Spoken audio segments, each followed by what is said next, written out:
अवतार the legend episode 266। अपमान। कहानी अब आगे। चंद्रपुर साम्राज्य। सुबह का समय। जगह महाराज वीरेंद्र का कमरा। कहानी की शुरुआत में हम देखते हैं कि रुद्र के कुछ बातें सुनकर बिस्तर पर लेटे महाराज वीरेंद्र हैरान भरी नजरों से उन्हें कहते हैं।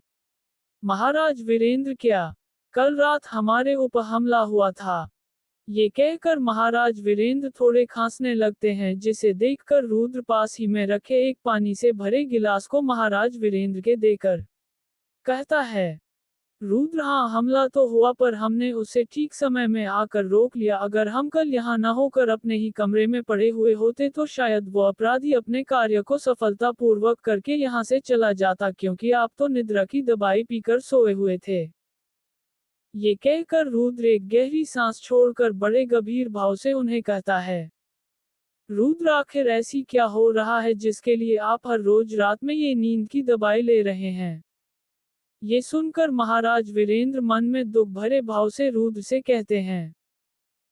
महाराज वीरेंद्र, तुम नहीं समझोगे रुद्र, जो पाप मैंने किया है उसी का नतीजा है जो मुझे वो पाप हर रोज दुख पहुंचा रहा है, ऐसा दुख जो मुझे अंदर ही अंदर मार रहा है। इसीलिए मैं रात में शांति से सो नहीं पा रहा हूँ पुत्र। रुद्र अंदर से भावुक था, पर खुद को मजबूत दिखाने के लिए महाराज वीरेंद्र से कहता है। रुद्र पिताश्री, मैंने कहा था कि वो आपकी गलती नहीं है। उस समय परिस्थिति ही ऐसी हो गई थी कि आपको न चाहते हुए भी ध्रुवा को रक्षक बनाना पड़ा। शायद अगर आपने ऐसा न किया होता तो हम भी आज मरे हुए होते, क्योंकि ध्रुवा ही था जो उस काशी से लड़ सकता था। महाराज वीरेंद्र मन में दुख लिए हल्की मुस्कान के साथ रुद्र से कहते हैं। महाराज वीरेंद्र, फिर भी क्या यही रास्ता था रुद्र?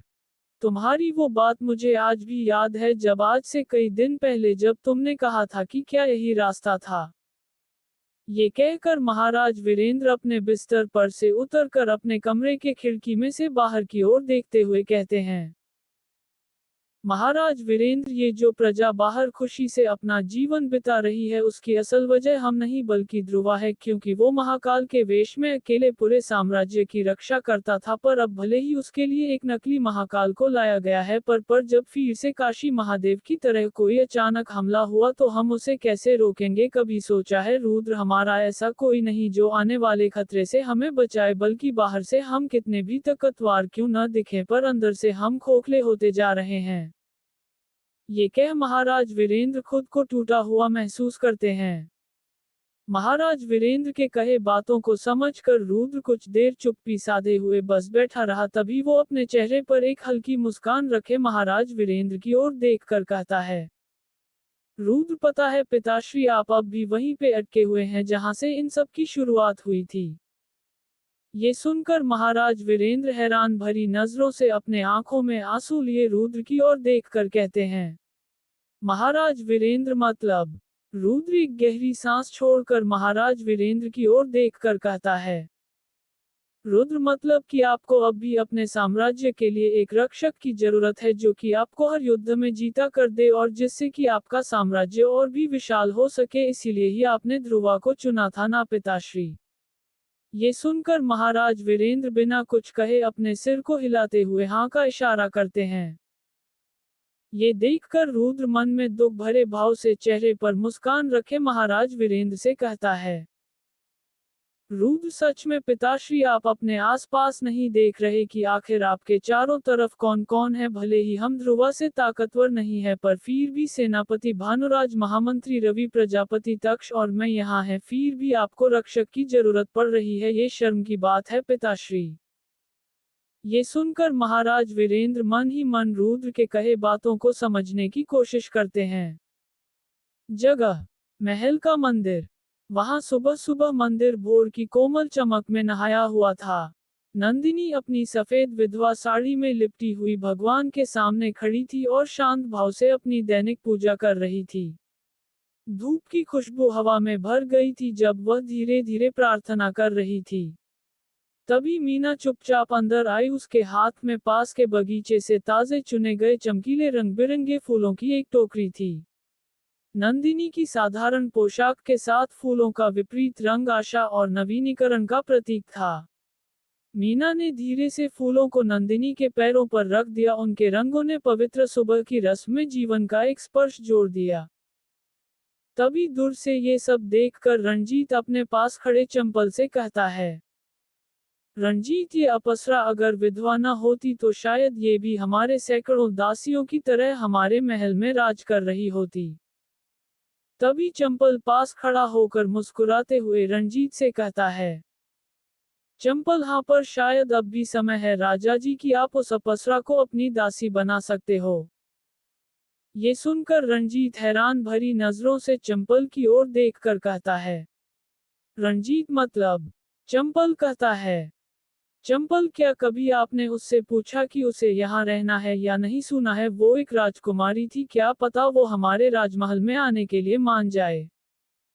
ये सुनकर रंजीत नंदिनी की ओर देखकर मुस्कुराते हुए उसकी ओर जाने लगता है। नंदिनी मीना के साथ मंदिर से निकल रही थी, तभी वहां रंजीत बगीचे से एक गुलाब का फूल तोड़कर सीधे नंदिनी के आगे आकर कहता है, रंजीत, जरा हमें भी कुछ प्रसाद दीजिए ना रानी जी।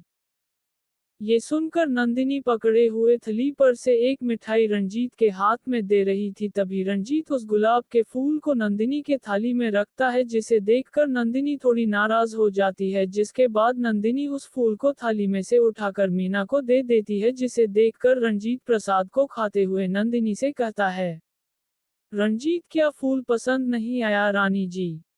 नंदिनी अपने चेहरे पर एक मुस्कान रखे रंजीत से कहती है, नंदिनी, नहीं राजकुमार, ऐसी कोई बात नहीं है।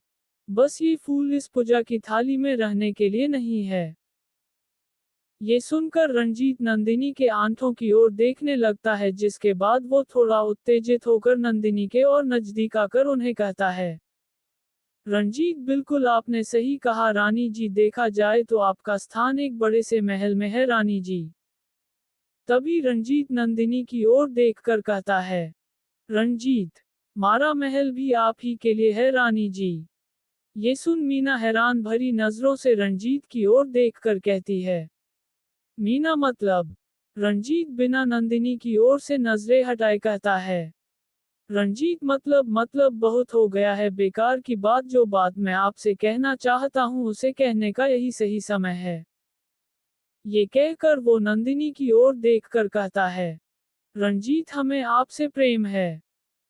ये सुनकर नंदिनी और मीना आश्चर्य की नजरों से रंजीत की ओर देखने लगते हैं। तभी रंजीत नंदिनी का दायां हाथ पकड़ लेता है, जिससे पूजा की थाली हाथ से नीचे गिर जाती है और सारे फूल मिठाइयां यहाँ वहां बिखर जाती है, जिसे देखकर नंदिनी तुरंत गुस्से में रंजीत के गाल में एक जोरदार चाटा जड़ देती है। ये होता देख चंपल डर जाता है और रंजीत अंदर ही अंदर गुस्सा जो जाता है। तभी नंदिनी गुस्से में वहां से मीना के साथ चली जाती है, जिसे देखकर पीछे खड़ा रंजीत मन में गुस्सा लिए कहता है, रामकूट, इस अपमान का बदला मैं जरूर लूंगा रानी जी। अवतार the legend episode 267। Ustad Lian. कहानी अब आगे। जगह, महल का मंदिर, सुबह का समय। कहानी की शुरुआत में हम देखते हैं कि नंदिनी गुस्से में रंजीत के गाल में एक जोरदार थप्पड़ जड़ देती है, जिसके बाद रंजीत अपने आसपास देखता है, जहां वो अपने चारों तरफ कुछ सैनिक और कुछ दास दासियों को देखता है, जो कि उसके ऊपर मुंह छुपाए हंस रहे थे, जिसे देखकर रंजीत नंदिनी से इस बात का बदला लेने के लिए सोचते हुए कहता है, रंजीत, इस अपमान का बदला मैं जरूर लूंगा रानी जी। अदन शहर, दक्षिणी यमन का सबसे बड़ा शहर। सुबह का समय। जगह, बंद बाजार। वहां हम देखते हैं कि तक्ष, नूर और अली सभी शराब खाने में से बाहर निकल रहे थे। तभी तक्ष नूर की ओर देखकर इसे पूछता है, तक्षराज, तो बस इतनी थी तुम्हारी कहानी? मतलब ये तो पता चल गया कि तुम्हारा जो बाप था वो बहुत ही बुरा इंसान था, और उससे बुरा तो वो था जिसने तुम्हारे बाप से तुम्हें खरीदा था। ये सुनकर नूर चुपचाप आगे बढ़ने लगता है। तभी तक्ष उससे पूछता है, तक्षराज, तो उसके बाद क्या हुआ? आखिर तुम इतने कमजोर से इतने ताकतवर कैसे बने? तभी नूर ये सुनकर मन ही मन अपने अतीत को याद करने लगता है। 17 साल पहले, चाइना का शियान शहर, रात के समय। रात का समय था और नदी के किनारे लगातार बारिश हो रही थी, जिससे नदी की उफान भरी लहर एक डरवाना आकार लेकर सीधे पेड़ों के ऊपर गिर रही थी। तभी कोई एक 30-35 साल उम्र का शख्स सिर पर बड़े से गोल आकार की टोपी पहने, हाथ में एक लंबी लाठी लिए और ढीले चाइना के पारंपरिक कपड़े पहने एक शराब खाने में पहुंच जाता है। तभी वो शख्स चलते हुए सामने से आ रही शराबियों की भीड़ से होते हुए अंदर पहुंच जाता है, जिस जगह के दीवारों पर मशाल लगे हुए थे। तभी उन्हें देखकर एक दूसरा शख्स मुस्कुराते हुए उनके पास आकर उन्हें कहता है, इकबाल उस्ताद लियान यहाँ आइए। तभी दूर से इकबाल को देखकर वो भी मुस्कुराते हुए उनकी ओर आने लगते हैं। इकबाल, क्या हुआ उस्ताद? आने में इतनी देरी हो गई। ये सुनकर उस्ताद लियान थोड़े नाराज होकर इकबाल से कहते हैं, लियान, क्या कहा तुमने? पागल हो क्या? बाहर जाओगे तो पता चलेगा कि कितने जोर से बारिश हो रही है। इतनी जोर से कि बारिश में एक कदम आगे बढ़ाना भी मुश्किल है।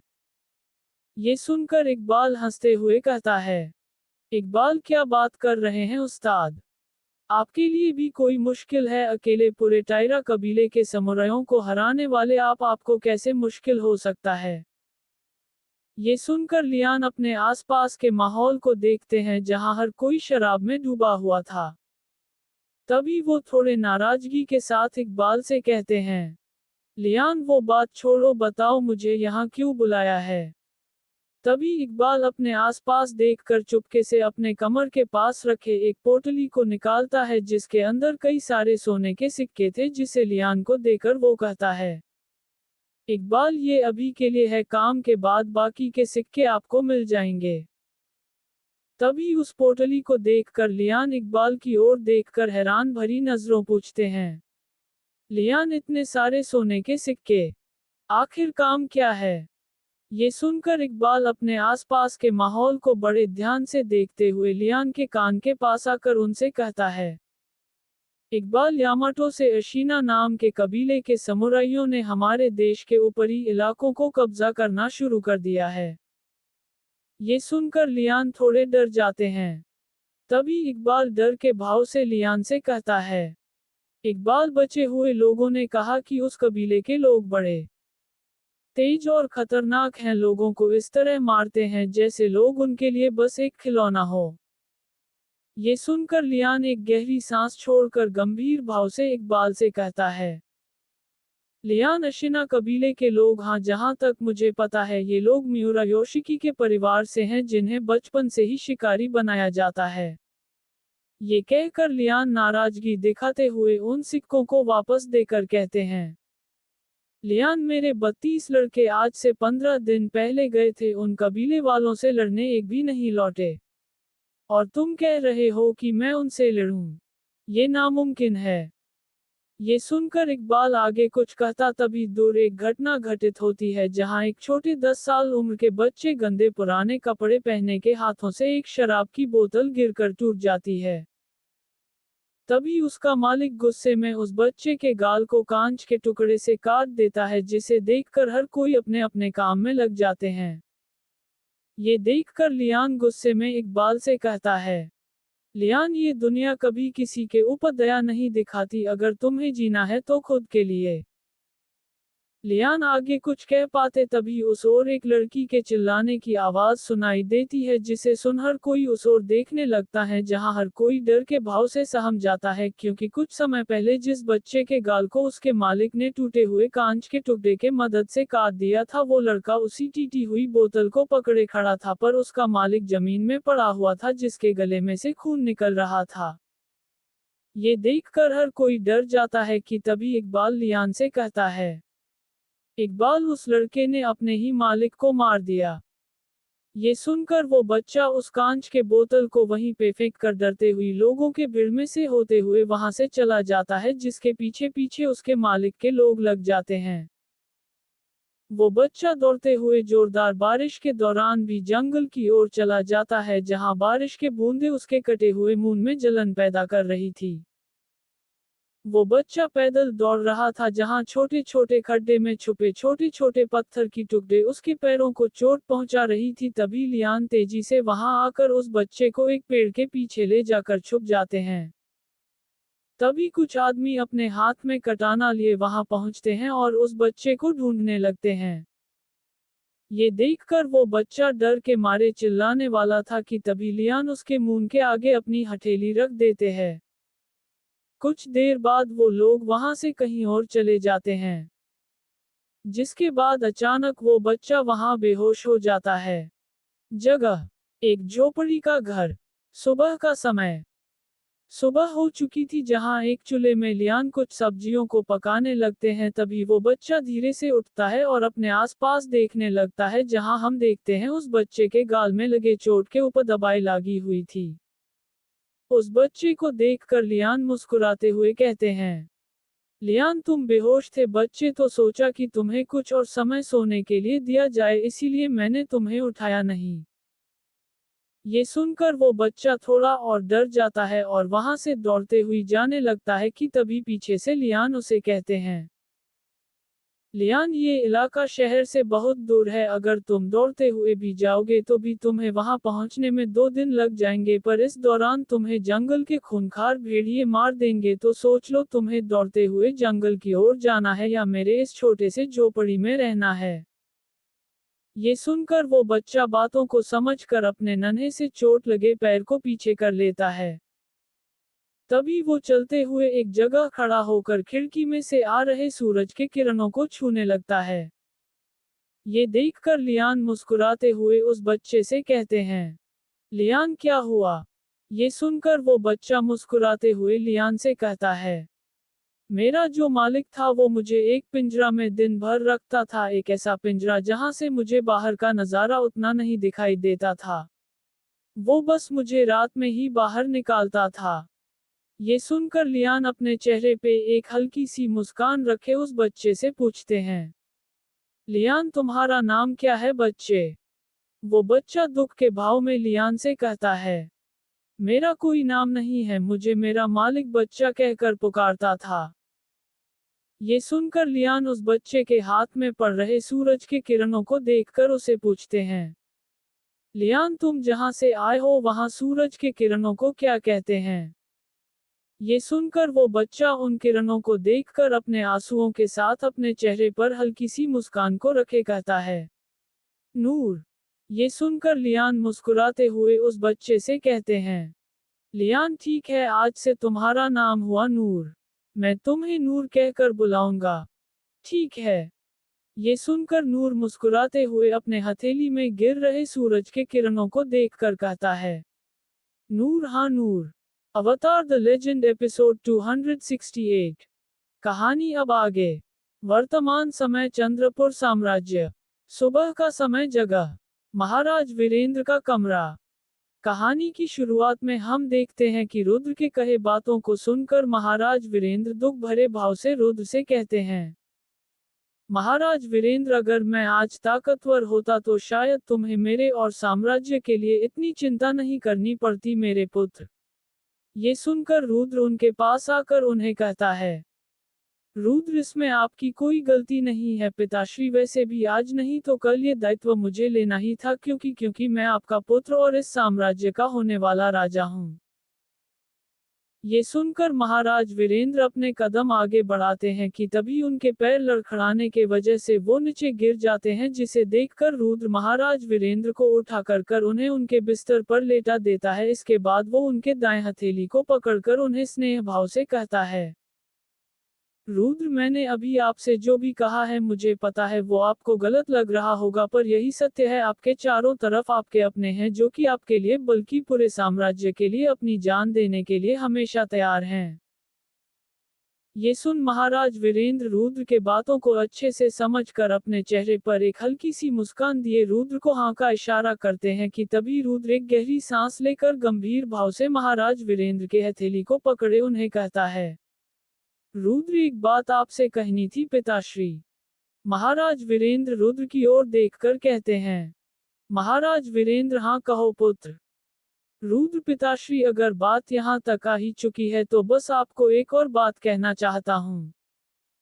तभी रुद्र महाराज की ओर देखकर उनसे कहता है, रुद्र, आगे आने वाले महीने के एक अच्छे से मुहूर्त के दिन मैं चंद्रपुर साम्राज्य के भार से आपको हमेशा के लिए मुक्त करने वाला हूँ।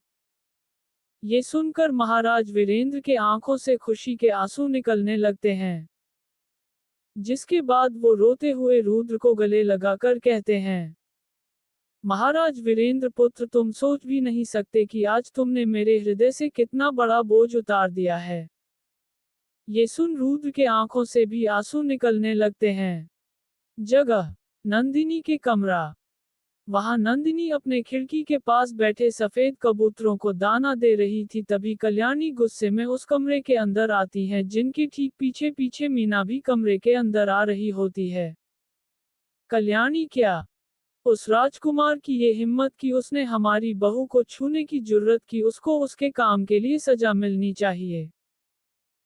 ये सुनकर नंदिनी अचानक डर जाती है और उनकी ओर देखने लगती है। तभी नंदिनी बात को समझकर नाराजगी के साथ मीना की ओर देखती है, जहां वो मीना से कुछ कहती मीना कल्याणी के ठीक पीछे छुप जाती है।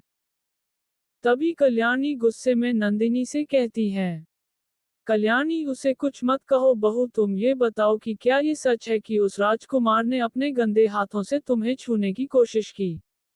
ये सुनकर नंदिनी बिना कुछ कहे बस सिर हिलाकर हाँ का इशारा देती है।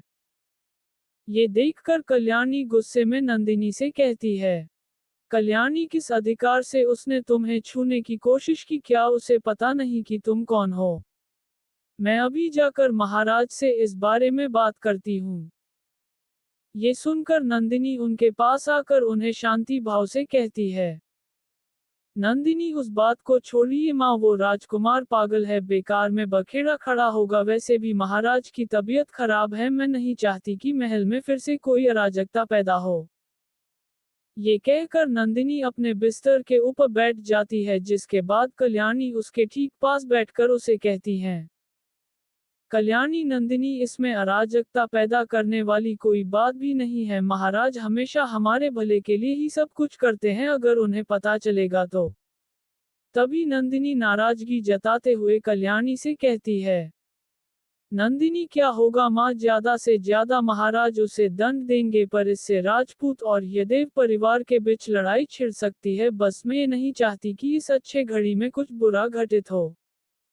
ये सुनकर कल्याणी मन में दुख भरे भाव से नंदिनी से कहती हैं, कल्याणी, यदि आज ध्रुवा जिंदा होता तो उस राजकुमार के इस अपराध के लिए वो उसका हाथ उखाड़ के फेंक चुका हुआ होता। ये सुनकर नंदिनी भीतर से भावुक होने लगती है। तभी वहां एक दासी उस कमरे के आगे आकर कहती है, कमला रानी जी की जय हो। ये देखकर नंदिनी उस दासी के पास जाकर उसे कहती है, नंदिनी, कमला, तुम यहाँ क्या हुआ? कमला कहती है, कमला, राज्य के शिव मंदिर से खत आया है। मुख्य पुजारी ने महल के सभी लोगों को शाम के समय मंदिर में आने के लिए कहा है। कहा जा रहा है कि आज रात राज्य के लिए शांति पूजा होगी। ये सुनकर सभी हैरान भरी नजरों से एक दूसरे को देखने लगते हैं। तभी नंदिनी हैरानी से कहती है, नंदिनी, पूजा और रात में आखिर ऐसा क्या हुआ जिसके कारण मुख्य पुजारी को हम सभी को मंदिर बुलाना पड़ रहा है? तभी कमला कहती है, कमला, और एक बात, मुख्य पुजारी ने कहा है कि महल की विधवा महिलाओं को छोड़कर सभी को वहां पहुंचना होगा। ये सुनकर मीना हैरान भरी नजरों से कमला से कहती है, मीना, इस हिसाब से तो रानी नंदिनी और मां को वहां नहीं जाना चाहिए। जगह, महाराज का कमरा। वहां महाराज वीरेंद्र खुश होकर रुद्र से कुछ महत्वपूर्ण बात कर ही रहे थे कि तभी बाहर एक सैनिक आकर उन्हें कहता है, भीरू महाराज और राजकुमार की जय हो। ये सुनकर रुद्र अपने आंखों से आंसू पोंछकर मुस्कुराते हुए उस सैनिक के पास जाकर कहता है, रुद्र, अरे भीरू तुम। तभी भीरू एक पत्र को रुद्र की ओर बढ़ाकर कहता है, भीरू, शिव मंदिर के मुख्य पुजारी ने आज रात पूजा का आयोजन किया है, जिसमें उन्होंने महल के सभी लोगों को शाम को वहां उपस्थित रहने का आदेश दिया है। ये सुनकर रुद्र हैरान भरी नजरों से भीरू से कहता है, रुद्र क्या? आज रात शिव मंदिर में पूजा है? भीरू कहता है, भीरू उन्होंने कहा है कि महल के विधवा महिलाओं को छोड़कर सभी लोग इस पूजा में शामिल होंगे। ये सुनकर बिस्तर पर लेटे महाराज वीरेंद्र चिंतित भाव से कहते हैं, महाराज वीरेंद्र मुझे पता है वो किस पूजा के बारे में बोल रहे हैं। रुद्र ये सुन उनसे पूछता है, रुद्र क्या पिताश्री? महाराज वीरेंद्र उसे शांति पूजा कहते हैं। जब मुख्य पुजारी को ये लगता है कि राज्य में कुछ बुरा होने वाला है तब वो ये पूजा करते हैं। पर रुद्र महाराज वीरेंद्र से पूछता, रुद्र पर?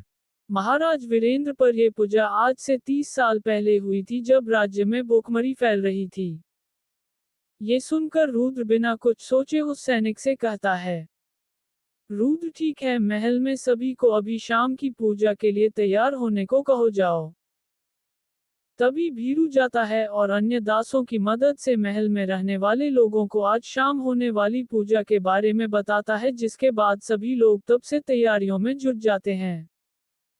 तभी छत पे खड़ा रंजीत ये देखकर मुस्कुराते हुए कहता है, रंजीत आज रात मैं तुमसे बड़े प्यार से अपने अपमान का बदला लूंगा नंदिनी, बस अभी शाम का ही इंतजार है। ये कहते हुए रंजीत नंदिनी की कमर और होठों को याद करते हुए अपने पैरों के नीचे पड़े गुलाब के फूल को कुचल देता है और मुस्कुराते हुए वहां से जाने लगता है। अवतार द लेजेंड एपिसोड 269। कहानी अब आगे। कुछ समय पहले चंद्रपुर साम्राज्य, सुबह का समय। जगह महल के बाहर। कहानी की शुरुआत में हम देखते हैं कि रंजीत गुस्से में महल के सामने के एक आम के पेड़ के नीचे बैठकर गुस्से में अपने गाल को छूते हुए उस समय को याद करता है जब नंदिनी ने उसके चेहरे पर एक जोरदार चाटा जड़ा था। ये याद करने के बाद वो गुस्से में कहता है, रंजीत उस दो कोड़ी की विधवा की ये औकात की उसने मारे चेहरे पर चाटा जड़ दिया।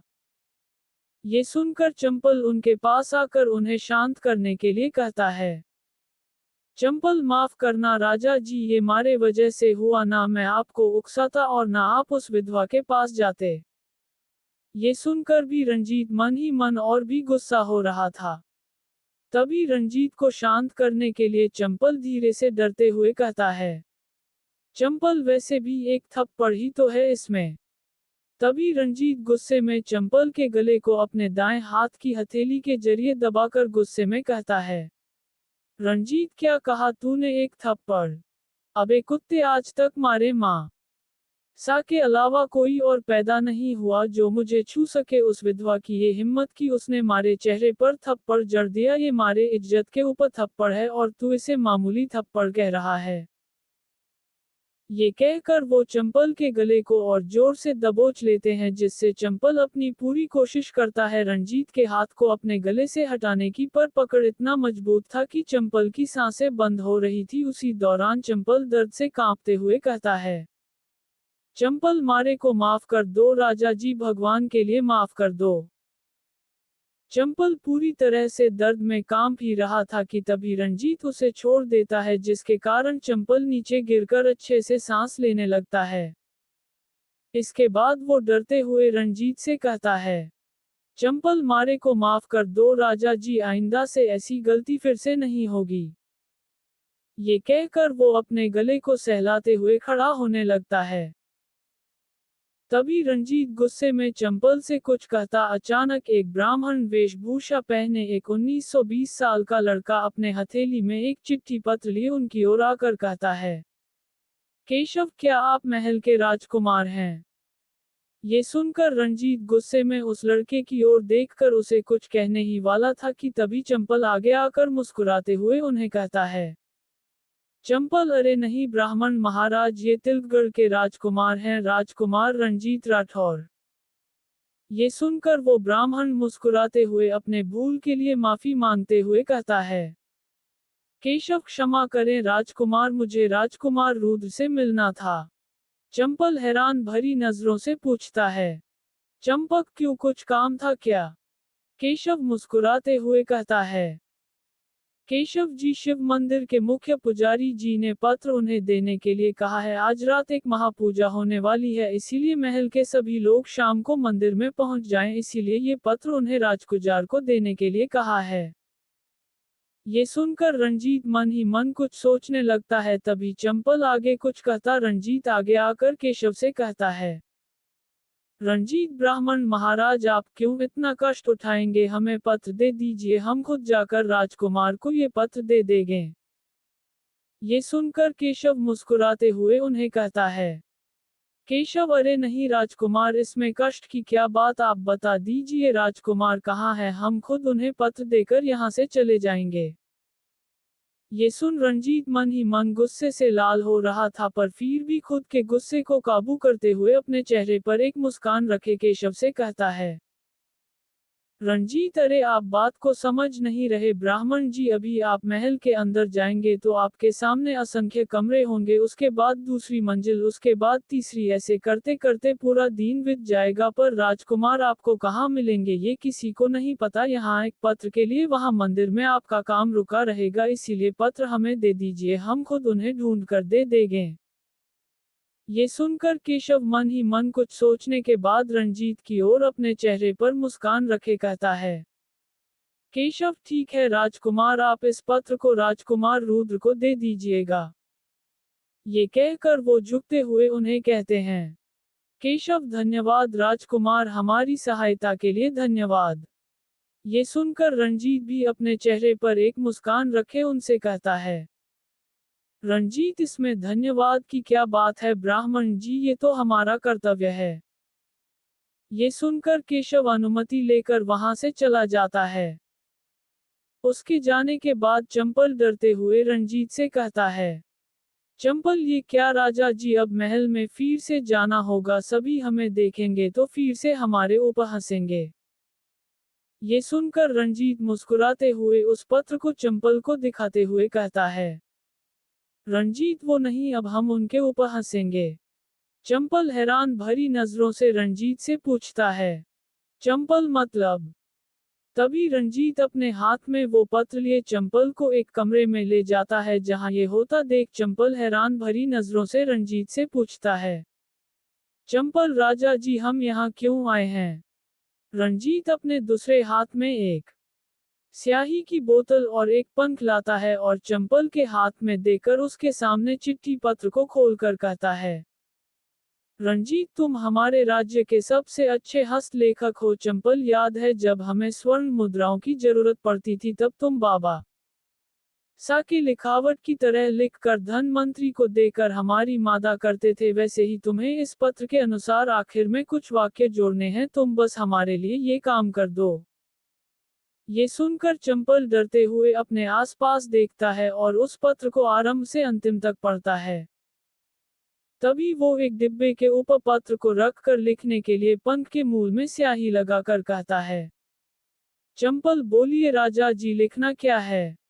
ये सुनकर रंजीत अपने चेहरे पर प्रतिशोध के भाव में मुस्कुराते हुए कहता है, रंजीत, लिखो, महल के सभी लोगों का मंदिर में मौजूद रहना बाध्य है, पर याद रखिए कि वहां केवल नाबालिग शादीशुदा लोग ही आए, विधवा महिलाओं को महल में छोड़कर ही आइए। इस वाक्य को बड़े अच्छे ढंग से लिखो। ये सुनकर चंपल आगे लिखने वाला था कि तभी डर से उसके हाथ कांपने लगते हैं, जिसके बाद वो डर के भाव से रंजीत की ओर देखते हुए कहता है, चंपल राजा जी, क्या क्या आप उस विधवा के साथ वो ही करना चाह रहे हैं जो आपने? ये सुनकर रंजीत मुस्कुराते हुए चंपल से कहता है, रंजीत, तुम बिल्कुल सही पकड़े हो चंपल, हम वो ही करना चाहते हैं जो कि हमने उन कबीले की लड़कियों के साथ हर दिन किया था। जो हमें ठुकराएगा उसे मरना होगा। बात यहाँ इज्जत की है तो पहले इज्जत उतारी जाएगी, उसके बाद मौत कोई भी नहीं जान पाएगा, क्योंकि सभी रात तक मंदिर में रहेंगे और मैं बड़े आराम से अपना काम कर पाऊंगा।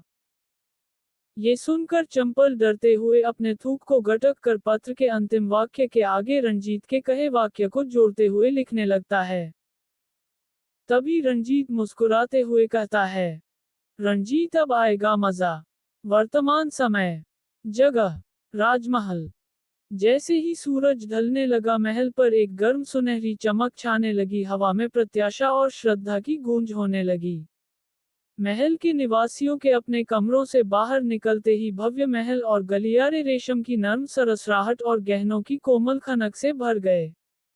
प्रत्येक व्यक्ति जो शानदार वस्त्रों की राजसी पोशाक में सजे थे, गरिमा और सम्मान की आभा बिखेर रहे थे। महिलाएं समान रूप से दीप्तिमान शान से आगे बढ़ रही थीं, उनकी राजकीय साड़ियां ढलती रोशनी में चमक रही थी। प्रत्येक ने फूलों, धूप और दीपों से लदी एक सावधानीपूर्वक तैयार की गई पूजा की थाली पकड़ी हुई थी। इस भव्य जुलूस के बीच राजकुमार रुद्र सबसे अलग दिख रहे थे, उनकी उपस्थिति सम्मान और प्रशंसा की मांग कर रही थी। अपनी शाही स्थिति के अनुरूप एक शानदार पोशाक पहने हुए वे आत्मविश्वास से भरे हुए थे। उनके बगल में महाराज वीरेंद्र उनके पिता थे, जिनके शाही आचरण और बुद्धिमान व्यवहार में वर्षों के शासन और परंपरा की झलक दिख रही थी। साथ मिलकर उन्होंने जुलूस का नेतृत्व किया, उनके कदम हवा में गूंजती प्रार्थनाओं के लयबद्ध मंत्रोच्चार के साथ पूरी तरह से तालमेल में थे। उनके बीच राजा अजय राठौर, उनकी पत्नी रानी श्रीलेखा और पुत्री भवानी अपने दास दासियों और सैनिकों के साथ आगे बढ़ रहे थे। जब ये दल महल के मैदान से मंदिर की ओर बढ़ा तो ये दृश्य भक्ति और वैभव का एक शानदार प्रदर्शन था। रास्ते में लालटेनें लगी हुई थी, उनकी हल्की चमक पहले से ही जादुई माहौल को और भी बढ़ा रही थी। शाही वैभव और आध्यात्मिक श्रद्धा के मिश्रण के साथ पूरे जुलूस ने एकता और भक्ति की तस्वीर पेश की, जो शाम के पवित्र महत्व का सार प्रस्तुत करती है। वहां खिड़की में से नंदिनी ये सब देख रही थी, जिसे देखकर मीना सज धज कर उनके पास खड़ी होकर उन्हें कहती है, मीना, आज अगर ध्रुवा यहाँ होते तो आप भी उन्हीं लोगों की तरह। मीना आगे कुछ कहती तभी नंदिनी मीना से कहती है, नंदिनी, मीना, अभी तुम्हें जाना चाहिए, सभी लोग जा रहे हैं। मीना अपने मन में दुख भरे भाव से कहती है, मीना, मैं आपको यहाँ अकेली नहीं छोड़ सकती। तभी नंदिनी कहती है, नंदिनी, हम अकेले नहीं हैं मीना, महल में सैनिक हैं और साथ में दूसरे कमरे में माँ भी तो है ना। तुम जाओ। ये सुनकर मीना अनुमति लेकर पास रखे पूजा की थाली को लिए वहां से चली जाती है। मीना के जाने के कुछ देर बाद अचानक नंदिनी ध्रुवा के याद में बिस्तर के पास बैठकर रोने लगती है।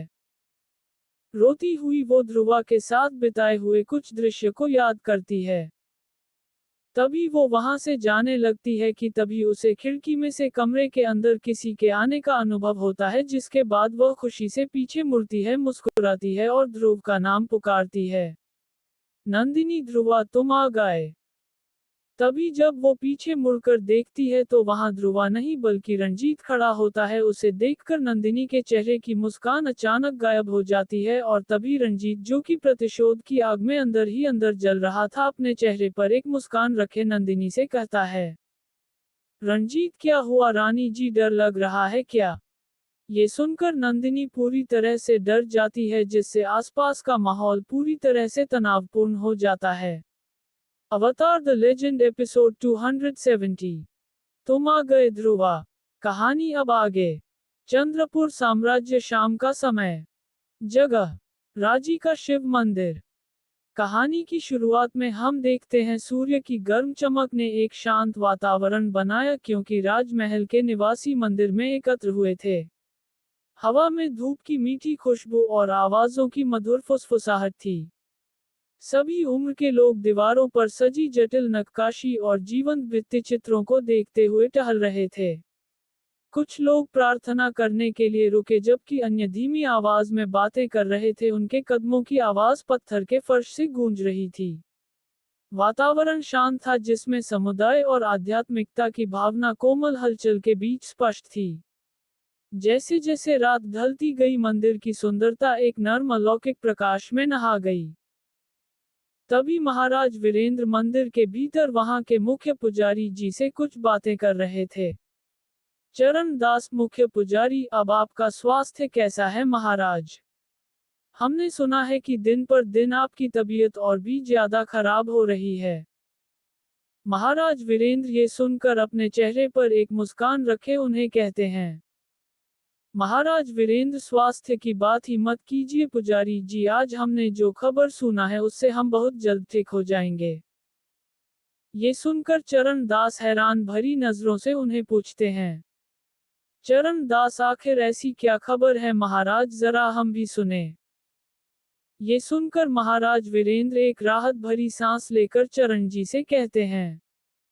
महाराज वीरेंद्र रुद्र ने कहा है कि वो अगले महीने के एक अच्छे से मुहूर्त में चंद्रपुर साम्राज्य का राजा बनेगा। ये सुनकर चरण दास खुश होकर उन्हें कहते हैं। चरण दास, ये तो सच में अच्छी खबर है महाराज, आखिरकार इस साम्राज्य को उसका अगला महाराज मिल ही जाएगा। महाराज वीरेंद्र मन ही मन थोड़े भावुक होकर चरण दास से कहते हैं। महाराज वीरेंद्र, अब बस कुछ ही दिन की बात है पुजारी जी, उसके बाद मैं रुद्र को महाराज के पद में बैठाकर यहाँ से चारों धाम की यात्रा में लग जाऊंगा। ये सुनकर पुजारी जी मुस्कुराते हुए महाराज वीरेंद्र से कहते हैं। चरण दास, वैसे महाराज तो हमें मिल जाएंगे, पर महारानी का क्या लगे हाथों राजकुमार की शादी भी करवा दीजिए। वे सुनकर महाराज वीरेंद्र अपने चेहरे पर एक मुस्कान दिए कहते हैं। महाराज वीरेंद्र, हमने पहले से ही इसके बारे में सोच लिया है पुजारी जी। जगह, राजमहल, नंदिनी का कमरा। वहां रंजीत जो कि शराब के नशे में चूर था, उसे देखकर नंदिनी पूरी तरह से डर चुकी थी। तभी रंजीत नशे में धुत मुस्कुराते हुए नंदिनी से कहता है। रंजीत, क्या हुआ रानी जी, डर लग रहा है क्या? ये सुनकर नंदिनी डरती हुई रंजीत से कहती है। नंदिनी राजकुमार, आप यहाँ? रंजीत तभी हैरान भरी नजरों से अपने आसपास देखकर कहता है। रंजीत रानी जी, आपने सही कहा, मैं यहाँ कैसे पहुंचा, मुझे तो मंदिर जाना था ना। तभी रंजीत मुस्कुराते हुए कहता है। रंजीत, अरे हाँ, मैं तो यहाँ एक चीज लेने आया हूँ, पता है वो चीज क्या है रानी जी? नंदिनी डरती हुई कहती है। नंदिनी, क्या? रंजीत कहता है। रंजीत, बदला जी रानी जी, बदला। ये सुनकर नंदिनी समझ जाती है कि रंजीत सुबह हुई उस घटना के कारण यहाँ आया है। ये जानकर वो डरती हुई अपने कदम पीछे करती है कि तभी रंजीत अपने चेहरे पर एक मुस्कान रखे नंदिनी से कहता है। रंजीत, क्या सोच लिया आपने कि आप हमें अपमानित करेगी और हम आपको ऐसे ही जाने देंगे? नहीं रानी जी, नहीं, हम एक राजपूत हैं। एक सच्चा राजपूत जिसे इज्जत देना और इज्जत लेना दोनों आवे है। ये सुनकर नंदिनी अचानक से अपने पीछे देखती है, जहां पर दरवाजे के ठीक पास में ही चंपल खड़ा था, जो कि हंसते हुए कहता है। चंपल, आप अंदर मजे कीजिए राजा जी, मैं यहाँ चौकीदारी करूंगा, आप मजे कीजिए मजे। ये कहकर वो दरवाजे को बाहर से बंद कर देता है, जिसके बाद नंदिनी रोती हुई दरवाजे को पीटने लगती है। नंदिनी, दरवाजा खोलो, भगवान के लिए दरवाजा खोलो। नंदिनी को बार बार रोती हुई देख रंजीत हंसते हुए उसे कहता है। रंजीत, तुम बेकार में चेष्टा कर रही हो नंदिनी, अब तुम्हें यहाँ खुद भगवान भी नहीं बचा सकते। ये सुनकर भी नंदिनी दरवाजे को खोलने की कोशिश कर ही रही थी कि तभी रंजीत आकर नंदिनी के गले को पकड़ लेता है और उसके नजदीक आकर उसे कहता है। रंजीत, देख कितनी डर गई है तू, मैं जो कह रहा हूँ उसे ध्यान से सुन। ये कहकर वो नंदिनी के कान के ठीक नजदीक आकर उसे कहता है। रंजीत, ज्यादा हिलना मत, जितना हिलोगी उतना तुम्हें दर्द होगा, तुम समझ रही हो ना? ये कहकर रंजीत हंसते हुए नंदिनी के होंठ को चूमने वाला होता है कि तभी नंदिनी गुस्से में रंजीत के गुप्तांग में एक लात मारकर खिड़की की ओर दौड़ती हुई जाने लगती है। वो खिड़की की ओर जा ही रही थी कि तभी रंजीत तेजी से एक चुनरी को नंदिनी के गले की ओर फेंकता है, जिससे वो चुनरी जाकर नंदिनी के गले में बंध जाता है। इसका फायदा उठाकर रंजीत नंदिनी को बिस्तर की ओर खींच लाता है। गले में चुनरी के बंधे होने से नंदिनी ठीक से सांस नहीं ले पा रही थी। तभी रंजीत नंदिनी के ऊपर आकर उसके गले को चूमने की कोशिश करता है, पर नंदिनी अपने हाथ की मदद से रंजीत को रोकने लगती है। बार बार नंदिनी के ये करने से रंजीत गुस्से में नंदिनी के बाएं गाल में जोरदार थप्पड़ मारने लगता है। रंजीत, ऐसे ही तूने मारे को थप्पड़ मारा था ना, अब लग रहा है कैसा लगता है? रंजीत का थप्पड़ इतना जोरदार था कि नंदिनी के गाल लाल होकर उसमें से खून निकलने लगता है, होंठ भी थोड़े फट जाते हैं। ये होते समय नंदिनी जोर जोर से रोती हुई चिल्लाने लगती है। तभी वहां ठीक पास वाले कमरे में कल्याणी, जो कि कपड़े बुन रही थी, अचानक नंदिनी के जोर से चिल्लाने के वजह से वो डर जाती हैं। कल्याणी, ये चिल्ला कौन रहा है? ये कहकर वो जब बाहर आती हैं वो जान पाती हैं कि चिल्लाने की आवाज नंदिनी के कमरे में से आ रही है, जिसके आगे चंपल पहरा दिए खड़ा था। ये देखकर वो दौड़ती हुई उस कमरे के पास आ जाती हैं और चंपल से गुस्से में पूछती हैं, कल्याणी, क्या हो रहा अंदर? तभी चंपल मुस्कुराते हुए कल्याणी से कहता है, चंपल, कुछ नहीं माताश्री, बस अंदर कुछ जरूरी काम हो रहा है। तभी अंदर से नंदिनी की जोर से चिल्लाने की आवाज आती है, जिसे सुनकर कल्याणी गुस्से में चंपल को हटने के लिए कहती है। कल्याणी अंदर से नंदिनी की चिल्लाने की आवाज सुनाई दे रही है, हटो, मुझे जाने दो, हटो। कल्याणी के कहने से भी चंपल दरवाजे से नहीं हटता, जिससे कल्याणी चंपल को जबरदस्ती हटाने की कोशिश करती है, जिससे चंपल उसे पीछे ढकेल देता है। ये होने के बाद कल्याणी उठकर पास ही में रखे एक फूलदानी को चंपल के सिर पर मारती है, जिससे चंपल के सिर पर से खून निकलने लगता है, जहां वो दर्द से वहां से हट जाता है। चंपल, साली बुढ़िया ने मेरा सिर फोड़ दिया। तभी चंपल के हटने के बाद वो दरवाजे को खोलकर अंदर देखती हैं, जहां रंजीत नंदिनी को चूमने की कोशिश कर रहा था। ये देखकर कल्याणी गुस्से में रंजीत की ओर जाकर उसे एक ऐसा धक्का देती है, जिसके बाद रंजीत सीधे बिस्तर की दूसरी छोर में जाकर गिरता है, जिसके बाद नंदिनी खुद को संभालते हुए वहां से जाने लगती है। तभी कल्याणी उसे कहती है, कल्याणी, नंदिनी, तू जा यहाँ से, मैं इसे देखती हूँ। तभी रंजीत उठकर नंदिनी की ओर आ ही रहा था कि तभी कल्याणी रंजीत के आगे कर उसे रोकने लगती है। रोकते वक्त कल्याणी चिल्लाती हुई नंदिनी से कहती है, कल्याणी, नंदिनी, महल से निकल जा। ये देखकर नंदिनी रोती हुई कल्याणी की ओर देखकर कहती है, नंदिनी माँ जी। तभी कल्याणी के बार बार कहने पर नंदिनी दौड़ती हुई वहां से जाने लगती है। तभी रंजीत कल्याणी के गाल में एक चाटा जड़ देता है, जिससे कल्याणी नीचे गिर जाती है। इसके बाद रंजीत आगे बढ़ता कल्याणी रंजीत के पैर को पकड़कर विनती करती हुई कहती है, कल्याणी, भगवान के लिए मेरे बहू को छोड़ दो, पहले ही मेरे बेटे के मरने से वो घुट घुट कर जी रही है, अब उसे बच्चा होने को है, तुम उसे और चोट मत पहुंचाओ। ये सुनकर रंजीत कल्याणी के चेहरे पर लात मारता है, जिससे कल्याणी वहीं पे बेहोश हो जाती है। तभी रंजीत गुस्से में कहता है, रंजीत बुद्धिशाली। ये कहकर वो उस कमरे से बाहर निकलकर यहाँ वहां नंदिनी को खोजने लगता है। तभी वो सुनसान महल में नंदिनी को ढूंढता है, जहां दूसरी ओर वो देखता है कि चंपल अपने सिर को पकड़कर रो रहा था, जिससे बहुत ज्यादा खून निकल रहा था। ये देखकर रंजीत को कुछ फर्क नहीं पड़ता और वो गुस्से में कहता है, रंजीत लल्लू। ये कहकर वो आगे बढ़ता है। तभी वो चिल्ला चिल्ला कर कहता है, रंजीत, छुपने का कोई फायदा नहीं है, नंदिनी रानी, आज रात तक कोई भी महल में नहीं आएगा और ना ही किसी को पता चलेगा कि तुम्हारे साथ ये कैसे और किसने किया, क्योंकि मैं पहले तुम्हारी इज्जत लूटूंगा, उसके बाद तुम्हें मौत के घाट उतरूंगा। पर ये कहकर वो अपने आसपास नंदिनी को ढूंढने लगता है। वहां उसके ठीक 5 कदम दूर के एक खंबे के पीछे नंदिनी छुपी हुई थी। रंजीत कहता है, रंजीत, पर अगर तुम खुद को मेरे हवाले कर दो तो शायद मैं तुम्हें जिंदा छोड़ दूं, पर उसके लिए तुम्हें मेरे पास आना होगा।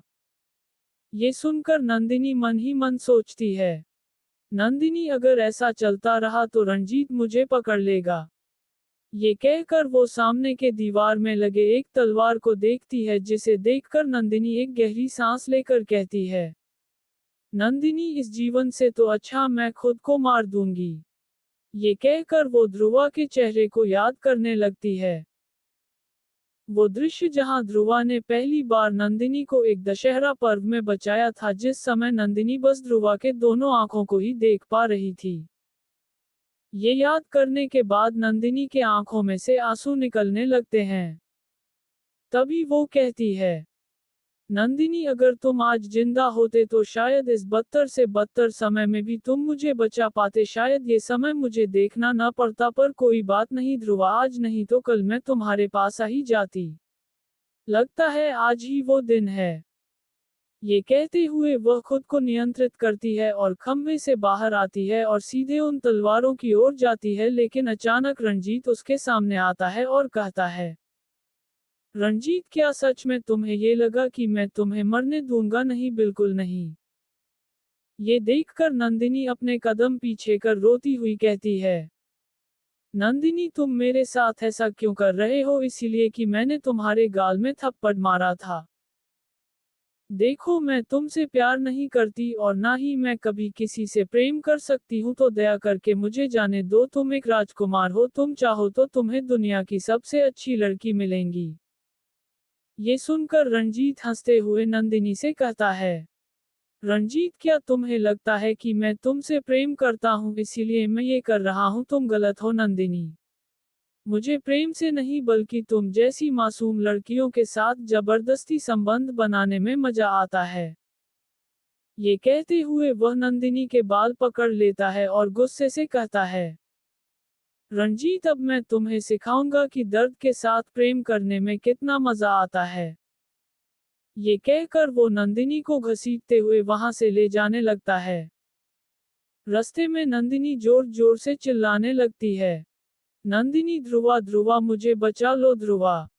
ये सुनकर रंजीत जो कि हंसते हुए नंदिनी को वहां से ले जा रहा था वो कहता है, रंजीत बुला अपने मरे हुए पति को बुला, आज तुझे मेरे चंगुल से कोई नहीं बचा सकता। तभी रंजीत इस दौरान नंदिनी के कंधे पर से कपड़ों को फाड़ देता है और नंदिनी के गाल जोरदार चाटे लगाने लगता है। इससे नंदिनी थककर पूरी तरीके से हार मान चुकी थी, पर फिर भी वो ध्रुवा का नाम पुकार रही थी। ये देखकर रंजीत नंदिनी के नजदीक जा ही रहा था कि तभी नंदिनी धीमी आवाज में कहती है, नंदिनी मुझे बचा लो ध्रुवा। ये सुनकर रंजीत मुस्कुराते हुए नंदिनी के ओंठ को चूमने वाला होता है कि तभी कोई शख्स उस जगह के ठीक पास वाले खिड़की को तोड़कर सीधे रंजीत को ऐसा लात मारता है जिससे रंजीत सीधे जाकर सीढ़ियों से पटक कर नीचे गिर जाता है। तभी नंदिनी अपने सामने की ओर देखती है जहां उसे उस शख्स का चेहरा धुंधला दिख रहा होता है, जिसे देखकर नंदिनी अपने चेहरे पर एक हल्की सी मुस्कान रखे उसे कहती है, नंदिनी तुम आ गए ध्रुवा। ये सुनकर वो शख्स नंदिनी की ओर देखकर कहता है, मैं आ गया नंदिनी।